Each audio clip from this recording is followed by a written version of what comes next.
Also races jets. Yep, Camarillo. She is one of the fastest lady racers ever in history. Right there, we're talking about positive, negative G's. When Vicki rolls an airplane into the outside where you're pushing the stick instead of pulling, right now is a pull of a stick. That right there, she's running 6 to 7 positive G's with the stick pulled back. When she pushes the stick over, that's negative G's, drawing her out of the seat. As an example with G-loading, as you're living, breathing, walking in this audience and watching, you live in a world of 1G. When you pull back the stick, that multiplies your weight 6 times in a 6G maneuver. Imagine pulling for 9. But part of what she's doing is conserving energy. If you look, to get that vertical lines and those altitudes in the tumbling maneuvers, you can't just horse a stick. You have to finesse this aircraft around, and that's precisely what she's doing.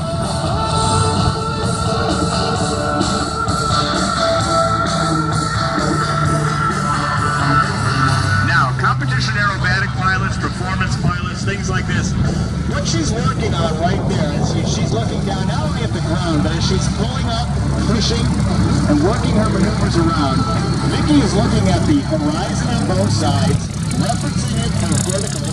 She's got sighting systems on the wings of the aircraft, and she uses all of that perception.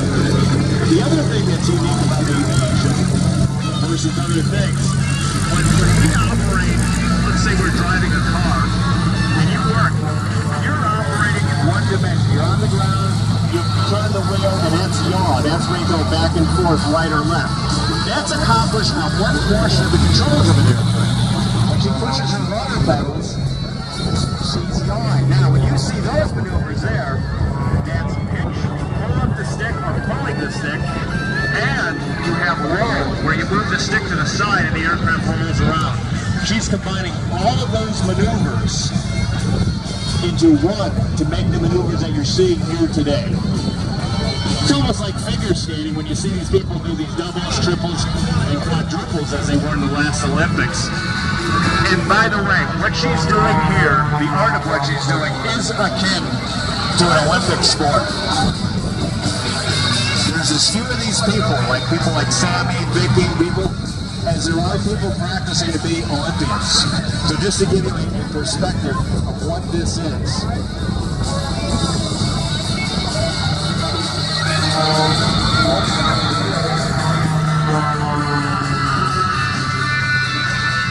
And a 4-point rule, as you saw, that precision right there. Everything is graded when she competes. And when she does her own show, she does it with just as much perfection as she's competing.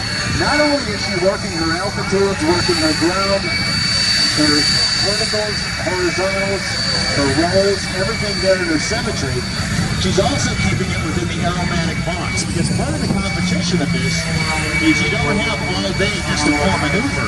You have to do it within a certain area. Otherwise, it's right there when you see those powered rolls, those tumbling maneuvers. She's working right there. She's operating between 6 and 7 G's, and then she's crossing those controls to get that aircraft to do that. We're talking about engines fire.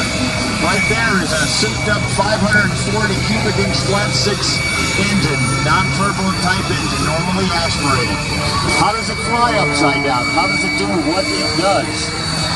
The fuel and oil systems versus many airplanes are actually inverted. That aircraft feeds fuel, feeds lubricant the same way, whether it's sitting straight up, horizontal, or it's down.